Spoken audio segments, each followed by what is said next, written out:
দর্শক মনে আছে এক টিকিটে দুই ছবি অর্থাৎ এক টিকিটে দুই সিনেমা অনেকেরই মনে থাকবার কথা। বিশেষ করে আমার বয়সে যারা আছেন তাদের তো নিশ্চয়ই মনে আছে। এর চেয়ে বেশি বয়সের যারা তাদেরও মনে আছে। কি ছবি? সেই দুষ্ট কথা না হয় নাই বলি। বরং হালের আলোচনায় আসি। সরকার এক টিকিটে ৩ সিনেমা দেখাচ্ছে। সেই আলোচনায় আসি। তবে কেন এই সিনেমা দেখাচ্ছে এক টিকিটে ৩ সিনেমা সেইটা বলার আগে আসেন সিনেমা ৩ টা একটু দেখে আসি কোন সিনেমা এই মুহূর্তে চলছে। প্রথম সিনেমাতে যদি আসি, গতকাল সাবেক রাষ্ট্রপতি আব্দুল হামিদ সাহেব চিকিৎসার জন্য থাইল্যান্ড গেছেন। বিভিন্ন জায়গা থেকে বলা হচ্ছে তিনি পালিয়ে চলে গেছেন থাইল্যান্ডে। না, আব্দুল হামিদ সাহেব তো পালিয়ে যাননি। উনি যদি কোনো সীমান্ত দিয়ে রাতের অন্ধকারে যেতেন, কেউ যদি সীমান্ত পার করে দিত তাহলে বলা যেত যে তিনি পালিয়ে গেছেন। তিনি তো এয়ারপোর্ট দিয়ে দিনের আলোয় চলে গেছেন। এয়ারপোর্ট এমন একটি জায়গা যেখানে সাবেক একজন রাষ্ট্রপতি গেলে ভিআইপি মর্যাদা পান এবং ভিআইপি মর্যাদা পাওয়ার জন্য যে প্রোটোকল গুলো মেনটেন করা হয় সেই প্রোটোকল গুলো হয়তো তার জন্য সবই মেনটেন করে তাকে পাঠানো হয়েছে। তো উনি পালিয়ে গেলেন কিভাবে? আমাদের স্বরাষ্ট্র উপদেষ্টা বললেন যে এর সাথে যারা জড়িত তাদের কঠোর বিচার করবেন। জড়িত আবার কে? জড়িত বলতে গেলে তো ইমিগ্রেশনে যিনি সিল মেরেছেন যে কর্মকর্তা ছিলেন এবং ইমিগ্রেশন পুলিশের যিনি দায়িত্ব ছিলেন, এ দুজন নিশ্চয়ই জানেন। কিন্তু আপনার কাছে একটি প্রশ্ন হচ্ছে, আপনার এখানে পুলিশ বাহিনী আছে, গোয়েন্দা সংস্থা আছে, এয়ারপোর্ট এখন সম্ভবত নিয়ন্ত্রণ করছে, এয়ারফোর্সের লোকজন তারা আছে। কেউ কি আপনাকে ইনফর্ম করেনি? ইন্টারন্যাশনাল ফ্লাইটে যেতে হলে বেশ কিছুক্ষণ আগে যেতে হয়। হয়তো উনি সাবেক রাষ্ট্রপতির জন্য অতটা প্রোটোকল মেইনটেইন করে অতক্ষণ ধরে তাকে কিউতে দাঁড়িয়ে থাকতে হয়নি। কিন্তু একটা নির্দিষ্ট সময় নিয়ে তো তিনি গিয়েছেন। এর মধ্যে আপনাকে কেউ জানায়নি? যদি না জানিয়ে থাকে তাহলে এটা তো আপনাদের প্রশাসনিক ব্যর্থতা। এই প্রশাসনিক ব্যর্থতা আপনি অন্য জায়গায় চাপাচ্ছেন কেন? আমার তো ধারণা যে আপনি নিশ্চিতভাবে জানেন এবং উনার যাওয়ার ব্যাপারে আপনারাই সহযোগিতা করেছেন। তবে সবচেয়ে ভালো কথা হচ্ছে যে আপনি মাঝে মাঝে খুব হাসির কথা বলেন, যে কথাগুলো খুব হাসি পায়। আপনি তাৎক্ষণিকভাবে বলেছেন ব্যবস্থা নিবেন এবং রাত ৩ টায় যে সংবাদ সম্মেলন করে এটা বলেন নাই, এটাই আমাদের বাঁচা। যেভাবেই বলেন না কেন, আব্দুল হামিদ সাহেব সরকারি পৃষ্ঠপোষকতায় বা সহায়তায় দেশ ত্যাগ করেছেন। এ বিষয়ে কোনো সন্দেহ অন্তত নিন্দুকদের মাঝে নেই। নিন্দুকরা সোশ্যাল মিডিয়ায় এই ধরনের কথাবার্তাই বলছেন। এইবার আসি সিনেমা নম্বর ২। গতরাতে নারায়ণগঞ্জের সাবেক মেয়র সেলিনা হায়াৎ আইভীকে অ্যারেস্ট করা হয়েছে। এ পর্যন্ত বাংলার ইতিহাসে যতগুলো মেয়র আছে তার মধ্যে বলা যায় যে সেলিনা হায়াৎ আইভী সবচেয়ে ক্লিন ইমেজের। আওয়ামী লীগের যে সমস্ত নেতাকর্মীগুলো সরকারের সাথে ওতপ্রোতভাবে জড়িত ছিলেন তার মধ্যে বলা যায় যে সবচেয়ে ক্লিন ইমেজের মানুষ ছিলেন সেলিনা হায়াৎ আইভী। বলা হয়ে থাকে উনি নারায়ণগঞ্জের মেয়র, কোনো দলের উনি মেয়র ছিলেন না। যে কারণেই দেখলাম যে তার নেতা কর্মী সমর্থক বা নারায়ণগঞ্জবাসী পুলিশ যখন তার বাড়িতে যায় তখন তারা চারিদিক থেকে ঘিরে রেখেছিল, মুহুর্মুহু স্লোগান দিচ্ছিল এবং বলছিল মেয়র আইভীকে তারা নিয়ে যেতে দেবে না।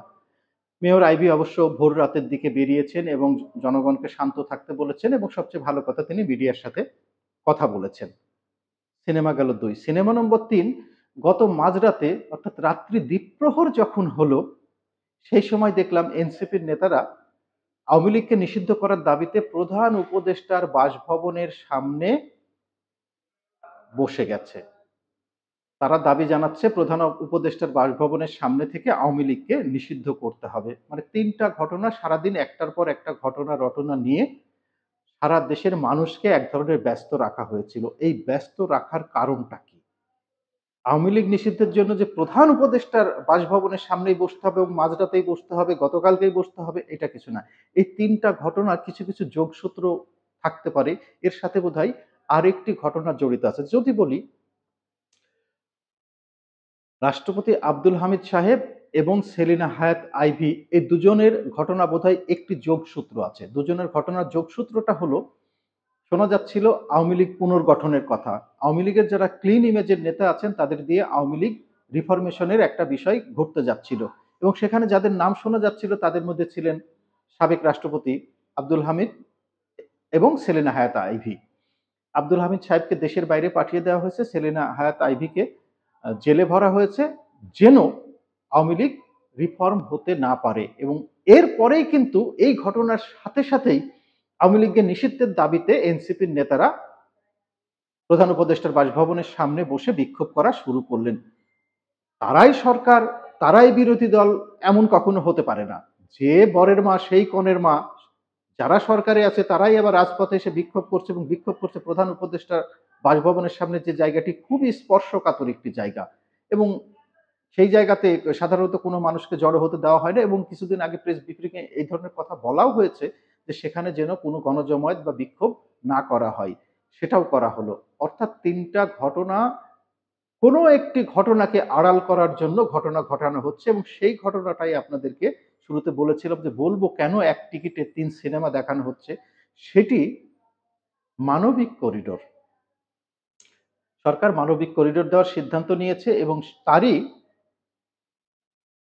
ফলস্বরূপ শোনা যাচ্ছে বাংলাদেশে আমেরিকান কার্গো বিমান এসেছে এবং কার্গো বিমানে যা এসেছে সেইগুলো নাকি মায়ানমার আরাকান আর্মির কাছে যাবে। অর্থাৎ যে মানবিক করিডোর যেটা দেওয়া হচ্ছে সেই দিক দিয়ে এখন মানবিক সহায়তা সুরসুর করে তাদের কাছে যাবে। যারা যুদ্ধ করছে তাদের কাছে কোন ধরনের মানবিক সহায়তা যায়? এটা তো বুঝতে কারো বাকি থাকে না। সেখানে যুদ্ধের রসদ যাবে, অর্থ যাবে, কোনো টেকনোলজি যাবে, খাবার যাবে, ওষুধ যাবে। এগুলোই তো। তাহলে মানবিক করিডোর দিয়ে এখন এইগুলোকে যাচ্ছে, দেশের মানুষ যেন এটাকে বুঝতে না পারে।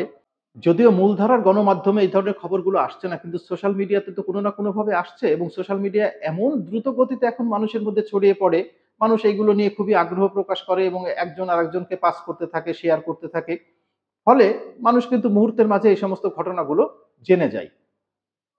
এই ঘটনাকে আড়াল করার জন্য সম্ভবত এই ৩ টা নাটক প্যারালালি একসঙ্গে সাজানো হয়েছে এবং এই ঘটনা পাবলিকের কনসেনট্রেশন যেন অন্যদিকে যায়, সেই ঘটনারই নামান্তর হচ্ছে এই ৩ টি ঘটনা।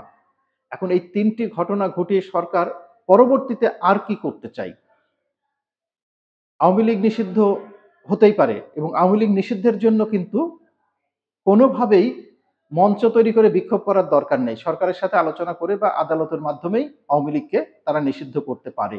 তো ৩ টা সিনেমা যখন এক টিকিটে দেখানো হচ্ছে, নিশ্চয়ই এই সিনেমার পরে অনেক সময় সিরিজ হয় না? ধুম ১, ধুম ২, এরপরেও হয়তো দেখা যাবে যে এই এক টিকিটে ৩ সিনেমার পরে হয়তো দেখা যাবে যে বোনাস স্বরূপ আরো ১ টা ২ টা সিনেমা আসছে। তো দেখা যাক কি আসে। ধন্যবাদ।